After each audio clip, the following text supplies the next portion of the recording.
Tantor Audio, a division of Recorded Books, presents World War II for Dummies by Keith D. Dickson.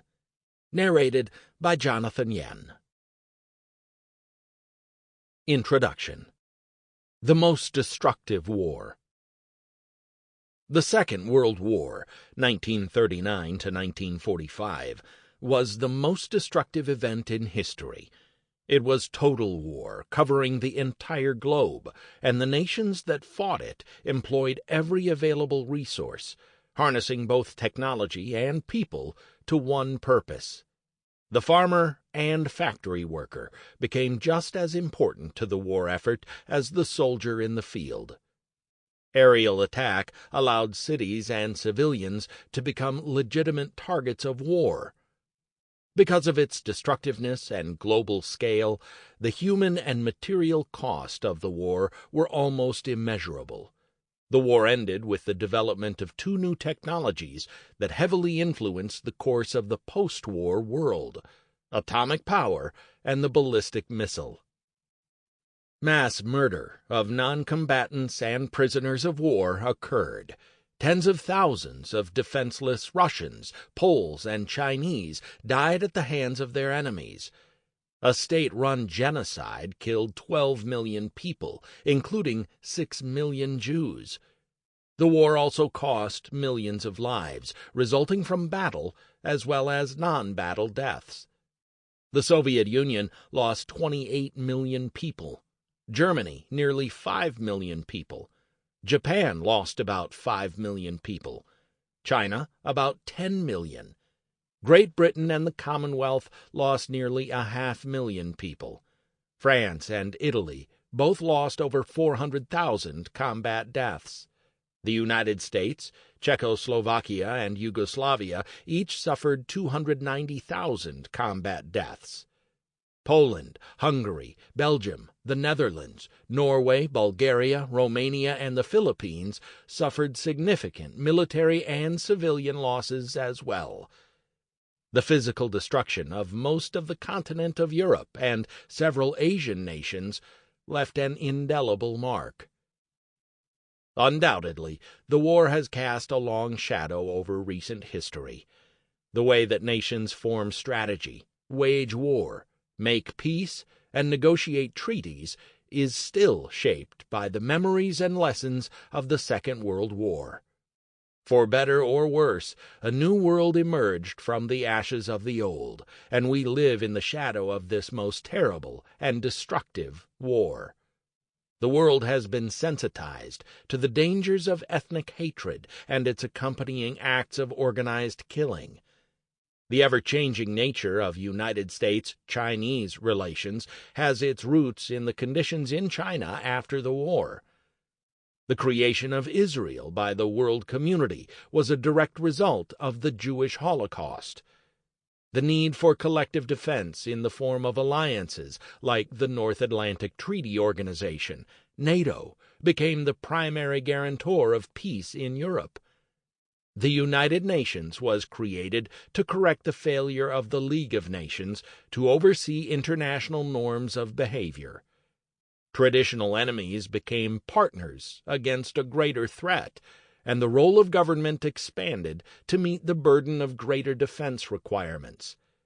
Nations were willing to take action to guarantee their interests to prevent another catastrophe like World War II. But the memories of World War II are rapidly fading. Those who lived during this momentous period in 20th century history will no longer be among us to provide witness to the past.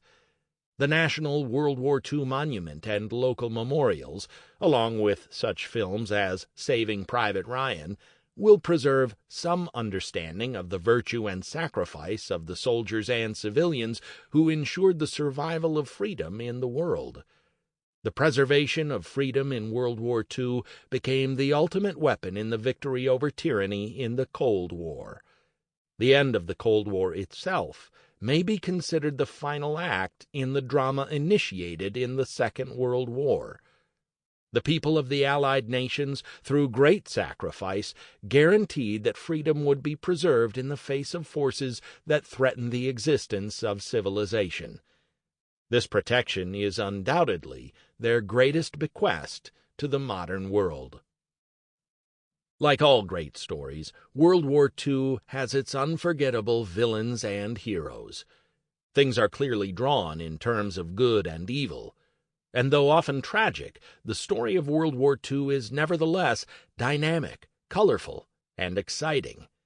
The dedication and courage of the soldier, sailor, marine, or airman in battle, and the resilience and sacrifice of those on the home front, still stirs the blood. Military professionals all over the world will study the tactics, strategy, and campaigns of the war. World War II is a universal story, one that may leave you believing that these people were exceptionally heroic because they underwent such a traumatic experience and somehow managed to get on with their lives. For the most part, these people were quite ordinary, but because they were able to rise to extraordinary efforts, they have earned a measure of immortality. If you compare yourself to those who experienced the Second World War, you may find out a bit about who you are. About this book. The literature of World War II is large and continues to grow every year. World War II for Dummies meets the needs of the reader who wants to be informed without being overwhelmed with details. This book is directed toward several types of listeners. First, the person who desires accurate, easily accessible information about the major events and issues of World War II without encountering intimidating historical narrative or ponderous military interpretation. Second, the person who may want a refresher on the major events of the war, but does not want to struggle through the tomes of scholars or the arcane minutiae of military buffs. Third, the person who is looking for a different way to approach history and find out more about the war to enhance his or her appreciation and understanding of an event that has directly or indirectly shaped his or her life. To most people, the past appears remote and inaccessible. The main message of this book is that history is neither remote nor inaccessible. Politics, passions, and conflict, both armed and ideological, have always made up the good stuff of history. Thus, history, in the proper context, can connect you to the past and allow you to discover similarities to events in your own era. Conventions used in this book. History doesn't have to be boring or intimidating. Everyone who hates history books says that they are nothing more than dry lists of names, places, dates, and jargon. That's true enough in most cases if you only look that far. Although this is a different kind of history book, it does follow certain conventions found in most history books. For example, this book is arranged chronologically, and it tells a story. There's a beginning, a middle, and an end. What is different about this book is that you can start wherever you want. You don't need to slog through the whole thing from beginning to end to figure out what is going on. You have maximum flexibility to pick and choose what you want to know. You can jump in at any point and still keep up with the story, or you can select a topic to listen to in a chapter that interests you. As you move through this book, you encounter key terms. Wherever necessary, I define terms for you, or I reference terms elsewhere with a detailed explanation. Not surprisingly, World War II has many dimensions and complexities, and therefore many interesting topics and trivia that are part and parcel of discussions about the war. I include some of these facts in sidebars. If you want to dig into the weeds, these boxes are for you. If you are not interested in such detail, these boxes can be easily passed by with no effect on your overall understanding. How this book is organized. This book covers a span of about 26 years, from 1919 to 1945. This period seems short, but these years defined and shaped the future. To help you break down the years of the war, I've organized this book into 7 parts, each dealing with a major period of the war. And the chapters within the parts take you through the major events of World War II, highlighting important facts and points of interest. Each chapter acquaints you with words and ideas that are important to the entire picture. Every year, someone discovers another cause of the Second World War.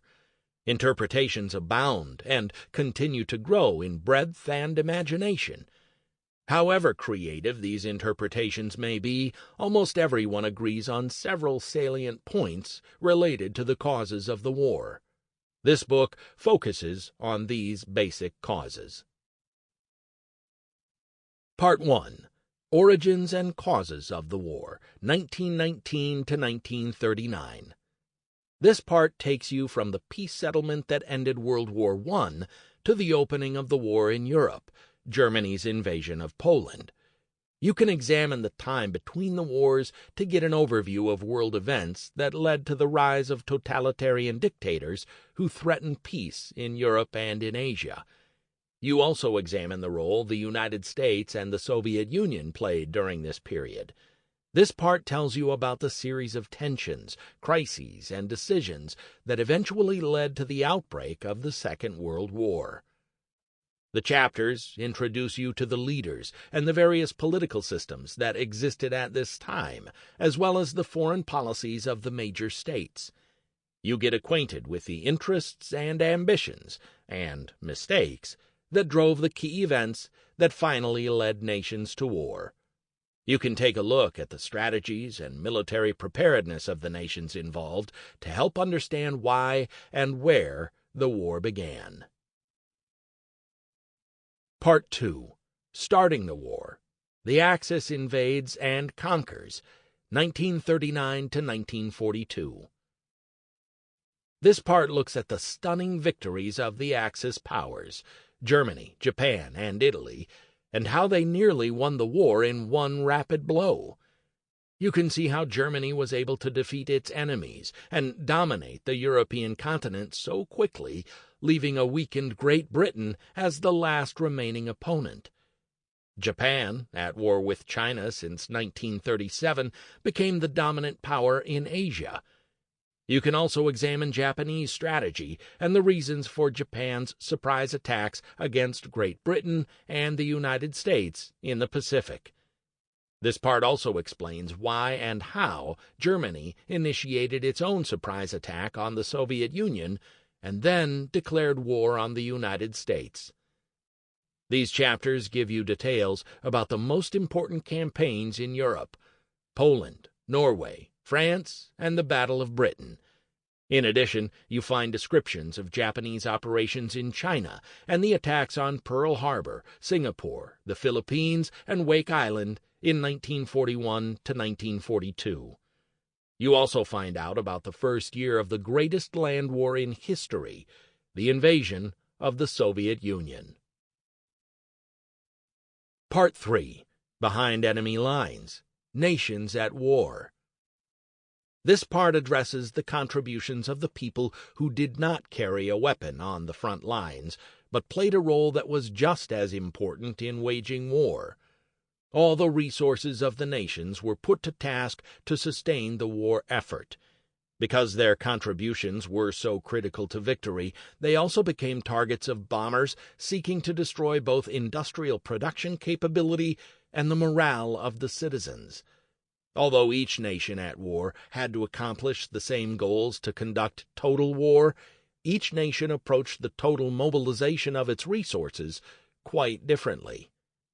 The chapters examine government policies and practices that centralized the war effort. You can observe the Allied nations individually to appreciate both the common and unique approaches to war production.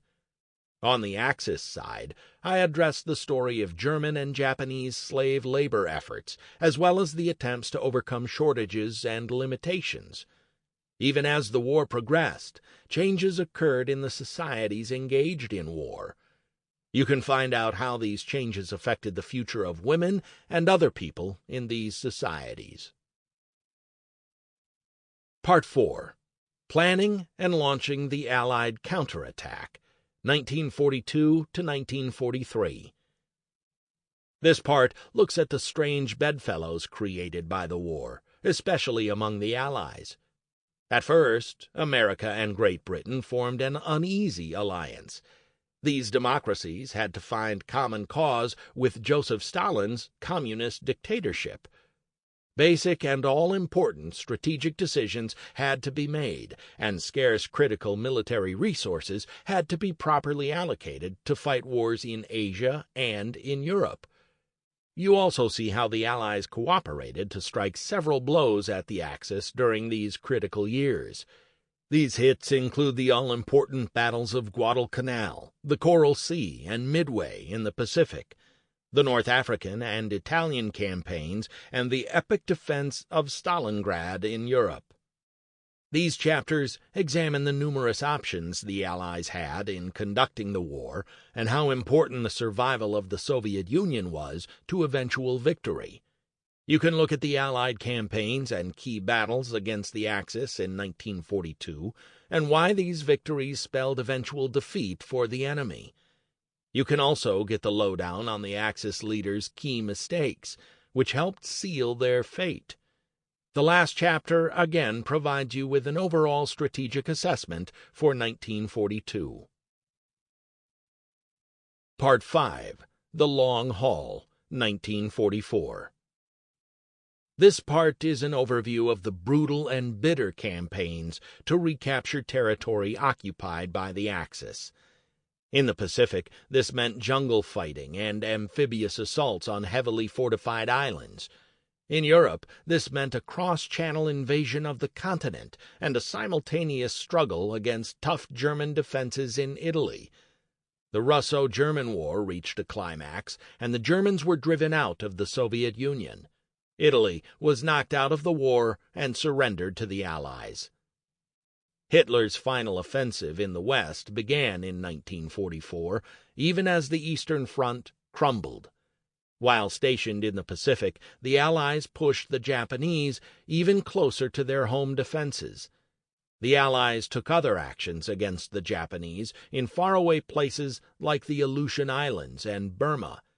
Americans invaded the Philippines, while the American Navy ended the last Japanese naval threat.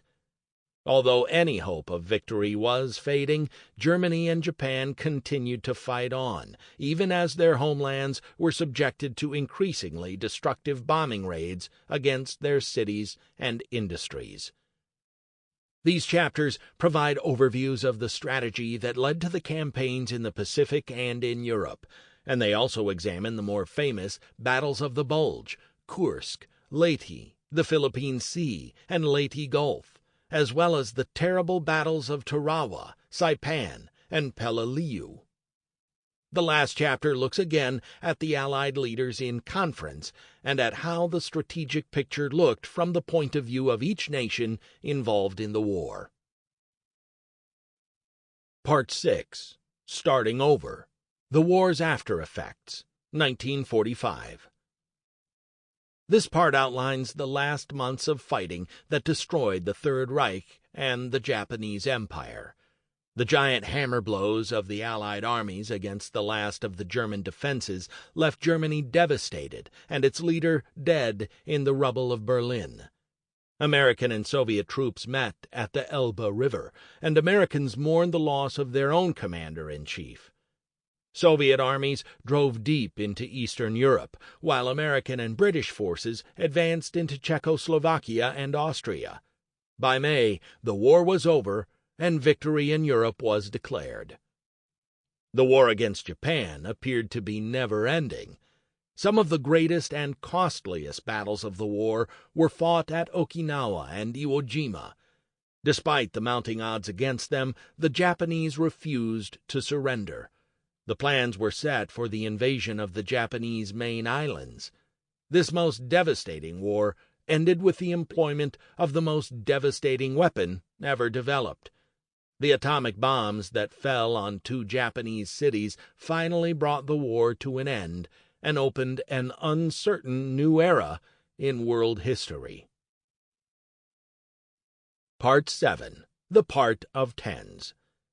This is a standard concluding chapter in the For Dummies books that provides the author with a place to put neat things he hadn't already said in the text. These purely arbitrary lists of 10 things are intended to stir up a bit of discussion, debate, and appreciation for some different factors involved in World War II. Icons used in this book. Sometimes you may quickly need some help in finding out what's important. In this book, you find icons that get your attention and point you to the information you want. Listen for these icons throughout the book. Here's what each one means. Historic trivia. This icon gives you a piece of historic information that can add to your understanding or appreciation of a particular event in World War II. Allied Army. This icon highlights information related to the Allies. Axis Army. This icon highlights information related to the Axis.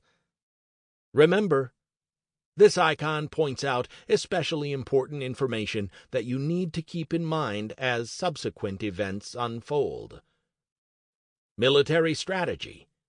This icon points out the technical and strategic aspects in the book, such as how many weapons were used, how they were used, and the nuts and bolts of the offensives. Where to go from here. This book is about war and politics. In most cases, wars are hard to understand unless you look into the political issues that led to conflict. If you have questions about how World War II started, you should start at the beginning of the book. If you are looking for specific campaigns, you can look at background information, move right into the battles, or look for tidbits in the Part of Tens.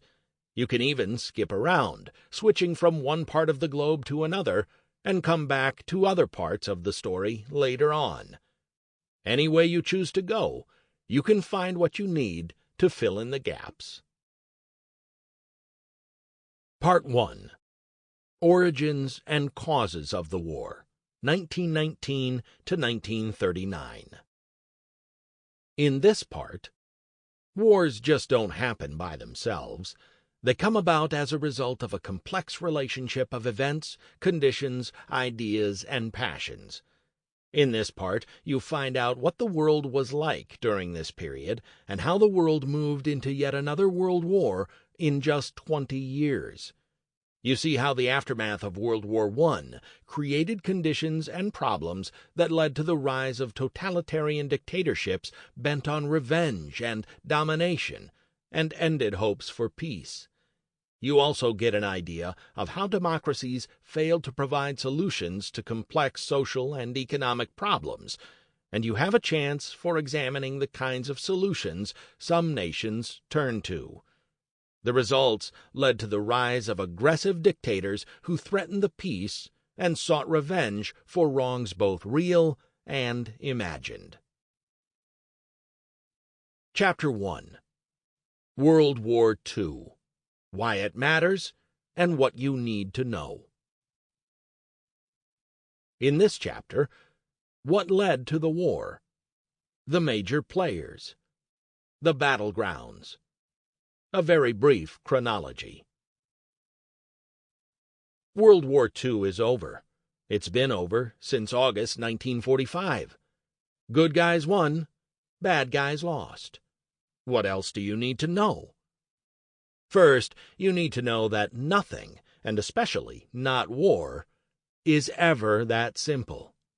World War II, its causes, its battles, its tragedies, and its victories, is almost beyond comprehension. Want to see what true evil is? Study the German concentration and death camps, or think about the 6 million Jewish men, women, and children who were murdered. Want a glimpse of heroism? Look at the stoicism the British displayed when London was bombed for 42 nights straight. Or remember the ordinary soldiers from any nation who fought against overwhelming odds toward what seemed to be inevitable defeat. Want to understand sacrifice? Consider the 25 million dead from the Soviet Union alone, or the resistance fighters who gave up everything to free their countries from Nazism. Want to understand power, fanaticism, devotion to duty, political maneuvering, selflessness, selfishness, and persevering in the face of unimaginable terror? Look at events that led up to and the events that occurred during World War II. And when you get past all that stuff, think about how World War II has affected the world we live in today. National borders, political loyalties, strategic and military alliances, international trouble spots, the beginning and end of the Cold War, the birth and death of superpowers, the role of peacekeeping forces, and more. In short, our ways of life and how we conduct ourselves as nations all have been largely shaped by events that happened only 50 years ago. That's why World War II is important. The war's beginnings. Officially, World War II began when Nazi Germany invaded Poland in September 1939, and the French and English declared war against Germany as a result of that invasion. But the war's beginnings came long before this invasion. World War II was the product of a lot of things coming together in just the wrong way at just the wrong time. The World War I Peace Agreement. When the Great War ended, the winners, Britain, France, the United States, and Italy, wanted the losers, Germany, the Austro-Hungarian Empire, and the Ottoman Empire, to pay. Because the Austro-Hungarian and Ottoman empires no longer existed, that left Germany to bear the brunt of the victors' vindictive peace agreement. Humiliated and broke, Germany began nursing a big-time grudge. The victors themselves weren't even happy with the outcome. Some, Italy, felt cheated. Some, France, felt that Germany hadn't been punished enough, and some, the U.S., just wanted the heck out of Dodge. In addition, the peace agreement created new nations, Poland, Czechoslovakia, and Yugoslavia, in Eastern Europe from the wrecked Austro-Hungarian Empire, and other pieces of land from here, Germany, and there, the Soviet Union. Think that didn't tick everybody off? The global economy. All the nations experienced financial troubles following World War I. The European nations, especially Germany with the war debt hanging over its head, were practically destitute. Slowly, each made an economic recovery, just in time for the world economy to spiral downward. The U.S. stock market crashed in 1929, and the economies in Europe tanked pretty soon after that. Weakened by the war, no European nation was able to stop the economic downturn, and many saw the ruined economy as an indication that capitalism and democracy had failed. The rise of totalitarianism. With the world in such a mess, folks looked toward their governments to solve their problems, and those countries without a strong tradition of democratic rule were susceptible to promises made by future tyrants who claimed that by consolidating power in one party and one man, they could provide stability and order.